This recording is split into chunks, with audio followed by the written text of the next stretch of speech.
नमस्कार। Regional politics यानी क्षेत्रीय राजनीति और नेशनल सिक्योरिटी, इन दोनों के बीच ना अक्सर एक बहुत ही बारीक, लगभग न दिखने वाली लकीर होती है। लेकिन क्या हो जब कोई शीर्ष राजनीतिक नेतृत्व इस लकीर से सुरक्षित दूरी बनाए रखने के बजाय ठीक उसके ऊपर ही चलने का फैसला कर ले। जाहिर है इसके झटके पूरे देश को महसूस होंगे। आज के इस विशेष विश्लेषण में हम एक ऐसी ही बेहद जटिल स्थिति को डिकोड करने वाले हैं जहां क्षेत्रीय राजनीति का एक बड़ा दांव सीधे एक अंतर्राष्ट्रीय स्तर की खतरनाक साजिश से आकर टकराता है। तो चलिए जल्दी से देखते हैं कि आज की चर्चा का रोड मैप क्या है। हम बात करेंगे एक खतरनाक राजनीतिक विरोधाभास की, एलटीटीई के इतिहास की, इसके बाद समझेंगे नियो द्रविडियन दाव, फिर खुलासा करेंगे एक चौंकाने वाले हवाला टेरर प्लॉट का, और आखिर में बात करेंगे इसके राष्ट्रीय सुरक्षा जोखिमों पर। शुरुआत करते हैं पहले हिस्से से, एक खतरनाक राजनीतिक विरोधाभास, 2 घटनाएं और एक ही दिन। जरा इस कॉन्ट्रास्ट पर गौर कीजिए। 18 मई का दिन था और 2 बिल्कुल विपरीत चीजें एक साथ घट रही थीं। एक तरफ हमारा पॉलिटिकल ट्रैक था, जहां एक प्रमुख राज्य नेता सोशल मीडिया पर खुलेआम प्रतिबंधित एलटीटीई के संस्थापक की तारीफ कर रहे थे, उन्हें एक मदली फिगर तक बता रहे थे। और ठीक उसी वक्त ग्राउंड पर इंटेलिजेंस ट्रैक में एक अलग ही और बेहद कड़वी सच्चाई सामने आ रही थी। हमारी राष्ट्रीय और राज्य स्तर की खुफिया एजेंसियां अपनी जान दांव पर लगाकर एलटीटीई के स्लीपर सेल्स को न्यूट्रलाइज करने के लिए ताबड़तोड़ छापे मार रही थीं। ये विरोधाभास सिर्फ हैरान करने वाला नहीं है, बल्कि कई गंभीर सवाल भी खड़े कर देता है। अब इस विरोधाभास की गहराई को समझने के लिए एलटीटीई के 30 साल के लंबे इतिहास पर एक नज़र डालना बहुत ज़रूरी है।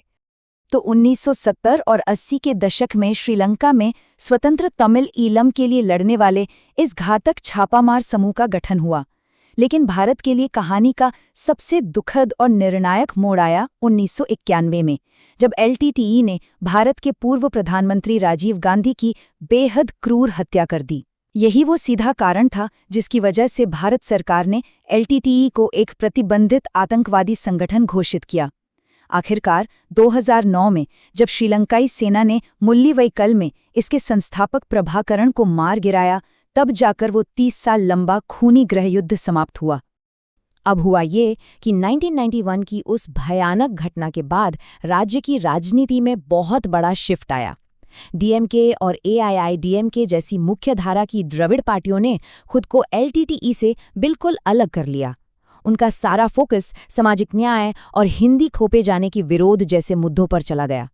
लेकिन इस बड़े बदलाव ने राज्य की राजनीति में एक बहुत बड़ा वैक्यूम पैदा कर दिया, एक गहरा भावनात्मक शून्य, खासतौर पर उन लोगों के बीच जो तमिल पहचान को लेकर एक अलग ही तरह का गौरव महसूस करते थे।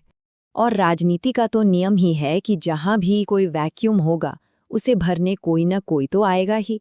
तो चलिए आते हैं हमारे तीसरे हिस्से पर, नियो द्रविडियन दाव, इस शून्य को भरना। अब यहाँ जो बात सबसे दिलचस्प है वो ये है कि एक प्रमुख राजनीतिक नेता सीएम विजय और उनकी नई पार्टी बिल्कुल इसी भावनात्मक शून्य को भरने की कोशिश कर रहे हैं। इसे नियो द्रविडियनिज्म कहा जा रहा है। और ध्यान रहे, ये कोई इत्तेफाक नहीं है, बल्कि एक बेहद सोची समझी रणनीतिक ब्लूप्रिंट है। ये रणनीति कट्टर तमिल राष्ट्रवाद की आग को पारंपरिक द्रविड़ राजनीति की कल्याणकारी नीतियों के साथ बड़े ही सधे हुए तरीके से मिला देती है। इसे ऐसे समझिए, पुरानी द्रविड़ राजनीति का एक बहुत बड़ा हिस्सा आक्रामक नास्तिकता और धर्म विरोधी बयानों पर टिका था, जिससे धार्मिक आस्था रखने वाले लोग अक्सर खुद को कटा हुआ महसूस करते थे। लेकिन इस नई नियो द्रविडियन रणनीति ने बड़ी चालाकी से उस धर्म विरोधी रुख को किनारे कर दिया है। इसके बजाय उन्होंने बीआर अंबेडकर, कामराज और वेल्लू नाचियार जैसे आइकन्स को अपनाकर पूरे नैरेटिव को सीधे प्राउड तमिल वर्सेस आउटसाइडर के फ्रेम में ढाल दिया है। ये एक ऐसा तरीका है जो सबको साथ तो लेता है, लेकिन एक बेहद उग्र क्षेत्रीय पहचान भी बनाता है। इस पूरी विचारधारा को अगर एक लाइन में समझना हो तो ये बयान बिल्कुल सटीक बैठता है। द्रविड़वाद और तमिल राष्ट्रवाद इस मिट्टी की 2 आंखें हैं। ये एक लाइन बहुत ही स्पष्ट रूप से उस वर्तमान राजनीतिक माहौल को दर्शाती है, जहां पुरानी व्यवहारिक राजनीति और एक नए उग्र राष्ट्रवाद को आपस में पिरोने की कोशिश चल रही है। लेकिन देखिए, राजनीतिक सिद्धांत भले ही कितनी भी सुरक्षित क्यों न लगे, जमीनी हकीकत अक्सर कहीं ज्यादा खतरनाक होती है। हमारा चौथा हिस्सा इसी के बारे में है, हवाला टेरर प्लॉट, जमीनी हकीकत। यहाँ एंट्री होते हैं हमारी इंटेलिजेंस ट्रैक के मास्टरमाइंड की, उमा कांतन। ये एक पूर्व एलटीटीई एजेंट है जो आज भी पूरी तरह सक्रिय है और डेनमार्क में बैठकर एक बड़े अंतर्राष्ट्रीय टेरर फाइनेंसिंग नेटवर्क को चला रहा है।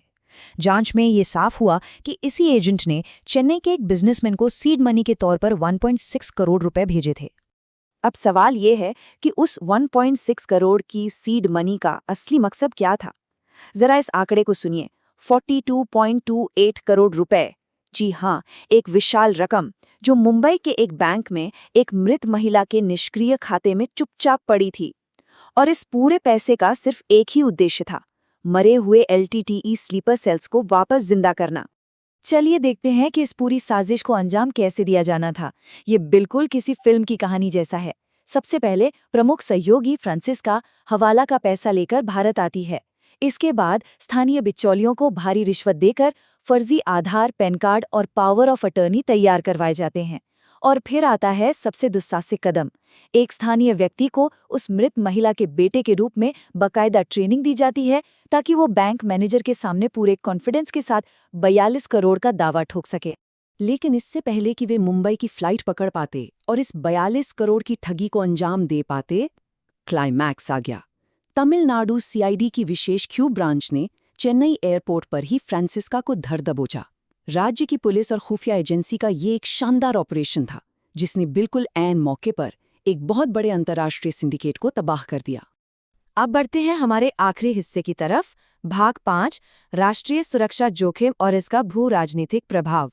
अब अगर हम इस राजनीतिक ट्रैक और इंटेलिजेंस ट्रैक को एक साथ जोड़कर देखें तो इसके बहुत ही गंभीर परिणाम सामने आते हैं, क्योंकि विदेश नीति कभी भी घरेलू राजनीति से अछूती नहीं रहती। जब कोई राजनीतिक नेता ऐसी बयानबाजी करता है तो भारत और श्रीलंका के रिश्तों पर सीधा असर पड़ता है और कोलंबो के मन में भारत की नीयत को लेकर शक पैदा होता है। जियोपॉलिटिक्स के नज़रिए से देखें तो ये सीधे सीधे चीन को हिंद महासागर में अपनी पैठ बढ़ाने का एक और बहाना दे देता है। और जरा सोचिए, जिस क्यू ब्रांच ने अपनी जान दांव पर लगाकर इन आतंकवादियों को पकड़ा, उन पर वैचारिक रूप से कितना भारी दबाव पड़ता होगा जब उनका ही शीर्ष नेतृत्व उन संगठनों के संस्थापकों की खुलेआम तारीफ कर रहा हो। और यही वो सबसे बड़ा विरोधाभास है। राज्य का राजनीतिक नेतृत्व उन संगठनों का महिमामंडन कर रहा है जिन्हें बेअसर करने के लिए हमारी राज्य और केंद्र की खुफिया एजेंसियां हर रोज अपनी जान जोखिम में डालती हैं। चुनावी फायदों के लिए उग्रवाद की सवारी करना एक बेहद खतरनाक खेल है, एक ऐसा खेल जो हमारी कानून व्यवस्था की मशीनरी को अंदर से ही खोखला कर सकता है। तो इस पूरी चर्चा का सबसे अहम निचोड़ क्या है? देखिए, क्षेत्रीय पहचान और सांस्कृतिक गौरव पर जोर देना एक लोकतांत्रिक समाज में बिल्कुल जायज है और जरूरी भी है। ऐतिहासिक मानवाधिकार संघर्षों के प्रति सहानुभूति रखना एक मानवीय बात है, लेकिन एक प्रतिबंधित आतंकवादी संगठन के नेताओं का महिमा मंडन करना उस क्रिटिकल लक्ष्मण रेखा को पार कर जाता है जिसे किसी भी कीमत पर लांघा नहीं जाना चाहिए। अंत में यह विश्लेषण एक बहुत ही गंभीर सवाल छोड़ जाता है। क्या कोई राज्य अपनी क्षेत्रीय पहचान का जश्न मना सकता है बिना अनजाने में उग्रवाद के विनाशकारी भूतों को फिर से जगाए? इस नाजुक संतुलन पर विचार करना आज के समय की सबसे बड़ी जरूरत है। राष्ट्रीय सुरक्षा और भू राजनीति के ऐसे ही जटिल मुद्दों की गहराई से समझ विकसित करने के लिए स्टडी IQ का P2I बैच एक बेहतरीन विकल्प है। आज के इस विशेष विश्लेषण से जुड़ने के लिए धन्यवाद। उम्मीद है कि इस चर्चा से एक नया और स्पष्ट नजरिया सामने आया होगा।